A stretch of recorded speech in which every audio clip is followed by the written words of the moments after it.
नमस्कार साथियों, स्वागत है आपका कॉन्सेप्ट नर्सिंग क्लासेस में।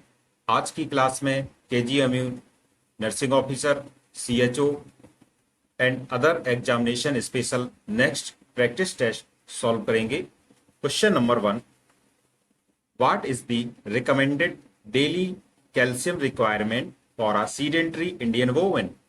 एक अक्रिय भारतीय महिला के लिए अनुशंसित दैनिक कैल्शियम की आवश्यकता क्या है?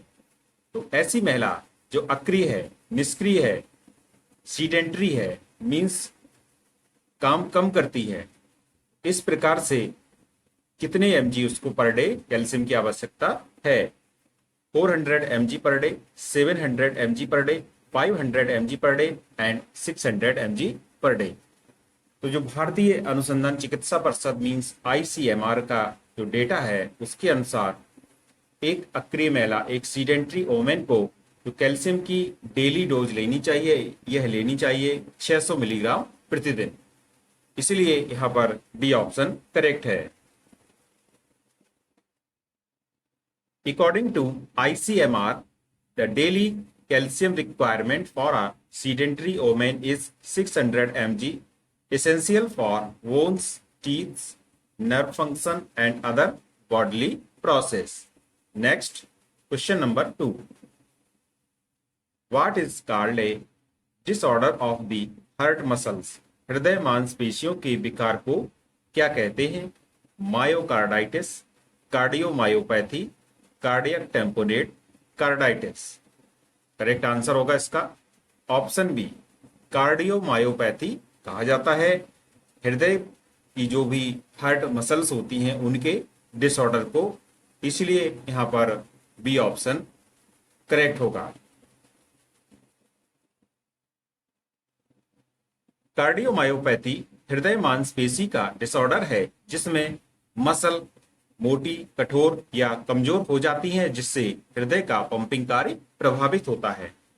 Cardiomyopathy is a disease of the heart muscle where it become thick, stiff और weak, impairing the heart's pumping function. Next question, question number 5. Tracheostomy is done for massive IV infusion, O2 therapy, clearance of airway, cardiac compression. बात जब tracheostomy की होती है तो यह कब दी जाती है? तो ट्रैकियोस्टोमी दी जाती है क्लियरेंस ऑफ एयरवे, जिससे कि वायुमार्ग खुला रख सकें। तो इस प्रकार से जब वायुमार्ग अवरुद्ध हो जाता है तो उससे जो भी समस्या पैदा हो उससे बचने के लिए ट्रैकियोस्टोमी की जाती है, इसलिए यहाँ पर सी ऑप्शन करेक्ट है। Tracheostomy involves making an opening in the windpipe, insert a tube to keep the airway open, especially when the upper airway is obstructive. जब ऊपरी जो एयरवे है उसमें ऑब्स्ट्रक्शन आ जाता है तो वहां से क्या है, एक विंड पाइप के जरिए ट्रैकियोस्टोमी की जाती है, जिससे कि एयरवे के द्वारा वायु अच्छी तरह जा सके। Next question, question number 4. A patient has severe chest pain that does not improve with rest, position change or nitrates. What does this indicate? एक मरीज को सीने में तेज दर्द की शिकायत है जो आराम करने, पोजीशन बदलने या नाइट्रेट देने से ठीक नहीं होता है। यह किस बीमारी का संकेत है? Unstable angina, myocardial infarction, nocturnal angina and stable angina. तो जब एक पेशेंट ऐसा है जिसको चेस्ट पेन की, सीवियर चेस्ट पेन की शिकायत हो रही है और नाइट्रेट देने से आराम नहीं मिल रहा है, ना पोजीशन चेंज करने से आराम नहीं मिल रहा है, तो इस प्रकार का जो बीमारी का संकेत है यह है मायोकार्डियल इंफार्क्शन। तो इस प्रकार से यहाँ पर बी ऑप्शन करेक्ट है। मायोकार्डियल इंफार्क्शन में सीने का दर्द आराम या नाइट्रेट लेने से कम नहीं होता है, क्योंकि हृदय की मांसपेशी को रक्त का प्रवाह बंद हो जाता है। In myocardial infarction, chest pain does not relieve with rest or nitrates due to blockage of blood supply to the heart muscles.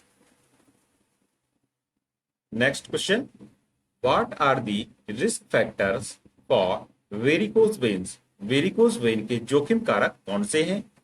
Vessels की वॉल्स का कंजेनाइटल रूप से कमजोर होना, मोटापा, गर्भावस्था या उपरोक्त सभी? तो यहाँ पर यह सभी जो यहाँ पर ऑप्शन दिए गए हैं ये सभी वेरिकोज वेन के जोखिम कारक होते हैं, तो इसलिए यहाँ पर डी ऑप्शन करेक्ट है। वेरिकोज वेन के जोखिम में नसों की दीवार कमजोर होना, मोटापा और गर्भावस्था शामिल है। Risk factors include congenital weakness of when walls, obesity and pregnancy. Next question, question number 6, which extraocular muscle is primarily responsible for abduction and external rotation of the eye wall? Medial rectus, inferior rectus, lateral rectus, superior rectus? Correct answer होगा option सी, lateral rectus. यहां पर जो lateral rectus muscles होती है यह आंख को बाहर की ओर खींचती है। तो एबडक्शन मीन्स होता है बाहर की तरफ खींचना, और कान की तरफ इसको घुमाने का काम करती है, तो इसीलिए यहां पर सी ऑप्शन करेक्ट है। Next question number 7, what should be included in nursing care for a patient on sedative medications? जब एक मरीज सीडेटिव मेडिकेशंस ले रहा होता है तो नर्सिंग देखभाल में क्या शामिल होना चाहिए? मरीज में आत्महत्या के इरादों के लक्षण पहचानना, मरीज को हैंगओवर इफेक्ट के खत्म होने का भरोसा दिलाना, परिवार को लो रेस्पिरेशन और सेलेगिस रिफ्लेक्सेस को सामान्य प्रतिक्रिया बताना, यदि मरीज सो गया है तो उसे दवाई लेने के लिए जगाना। तो करेक्ट आंसर हो जाएगा ऑप्शन ए। इसका जो नर्सिंग इंटरवेंशन सबसे अच्छा शामिल होता है यह होता है मरीज में जो सुसाइडल टेंडेंसीज आई हैं उनको पहचानना और उनके लक्षणों को दूर करना, जिस प्रकार से मरीज अपने आप को कोई भी प्रकार की हानि न पहुंचा सके। Sedatives can affect mental status, so monitoring for suicidal tendencies is essential. Next, question number 8. Which fracture is most common in osteoporosis patient? Osteoporosis के मरीज को कौन सा फ्रैक्चर अधिक प्रभावित करता है? Pathologic fracture, green stick fracture, compound fracture, उपरोक्त में से कोई नहीं। तो करेक्ट आंसर हो जाएगा ऑप्शन बी। पैथोलॉजिक फ्रैक्चर एक ऐसा फ्रैक्चर होता है जो ऑस्टियोप्रोसिस के मरीज को अधिक प्रभावित करता है। तो ऑस्टियोप्रोसिस जब बात हो रही है तो ऑस्टियोप्रोसिस में हड्डियां कमजोर हो जाती हैं और कभी कभी तो बिना किसी चोट के मुड़ जाती हैं या इनमें फ्रैक्चर हो जाता है, तो फ्रेगाइल हो जाती हैं अस्थियां। तो यह होती है कैल्शियम की कमी से इस प्रकार की कंडीशन देखने को मिलती है। Osteoporotic bones are fragile and prone to pathological fractures even without significant trauma. Next, question number 9. Normal blood cholesterol level क्या है? 30 to 50 mg%, 5 to 8.5 mg%, 70 to 90 mg%, 150 to 250 mg%. तो यहां पर जो करेक्ट आंसर हो जाएगा ऑप्शन बी सही होगा, 150 to 250 mg%। ये नॉर्मल ब्लड कोलेस्ट्रॉल लेवल होता है जिसको कि हम लोग 150 से 250 mg पर DL भी कह सकते हैं। Next question number 10.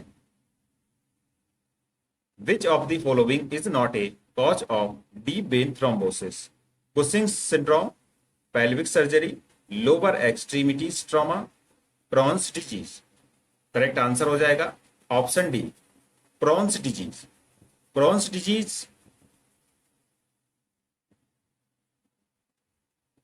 Generally DBT का कारण नहीं होता है, जबकि जो अन्य विकल्प यहाँ पर दिए गए हैं जैसे पेल्विक सर्जरी हो, लोअर एक्सट्रीमिटीज ट्रामा हो या कुशिंग सिंड्रोम हो, यह सभी DBT means deep vein thrombosis के कारण हो सकते हैं, इसलिए यहाँ पर डी ऑप्शन करेक्ट है। Crohn's disease is generally not a cause of DVT, whereas others increase risk.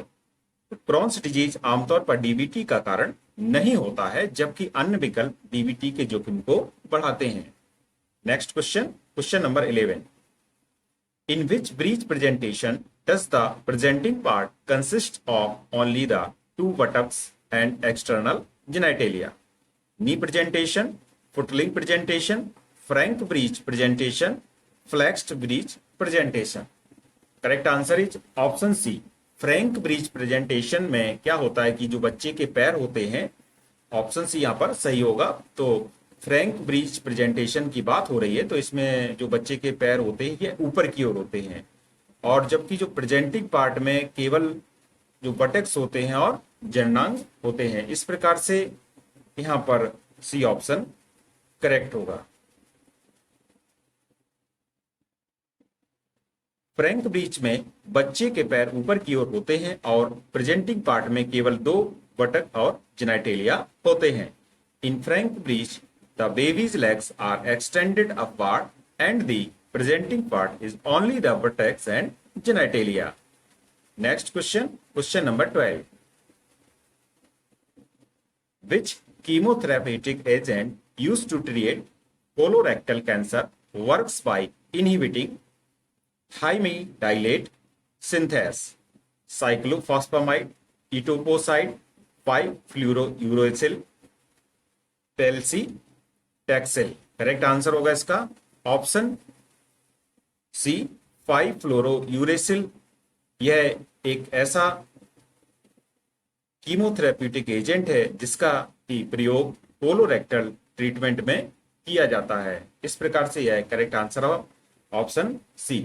अब इसका जो काम होता है, यह करता क्या है कि 5-FU मींस 5-फ्लोरोयूरेसिल, यह डीएनए सिंथेसिस के जो डीएनए सिंथेसिस होता है उसको ब्लॉक कर देता है। जब ब्लॉक हो जाता है तो नई कोशिकाएं नहीं बनती हैं वहां पर, तो इस प्रकार से कैंसर में आराम मिलता है। तो करेक्ट आंसर होगा option C, 5-फ्लोरोयूरेसिल।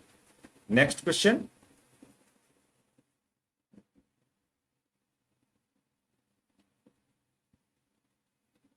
In case of suspected placenta previa when is vaginal examination advisable? संभावित प्लेसेंटा प्रीविया की स्थिति में वजाइनल परीक्षा कब की जानी चाहिए? To detect the congenital abnormalities, to determine fetal position, to determine placental abnormalities after ruling out previa by ultrasound। Correct answer होगा option D, after ruling out by previa by ultrasound. ये इसका यहां पर सही आंसर है। संभावित, तो इस प्रकार से जो संभावित प्लेसेंटा प्रीविया की कंडीशन होती है उसमें वेजाइनल एग्जामिनेशन तब किया जाना चाहिए जब यह पता चल जाए कि हाँ यह प्लेसेंटा प्रीविया की कंडीशन नहीं है। इस प्रकार से यहाँ पर डी ऑप्शन करेक्ट है।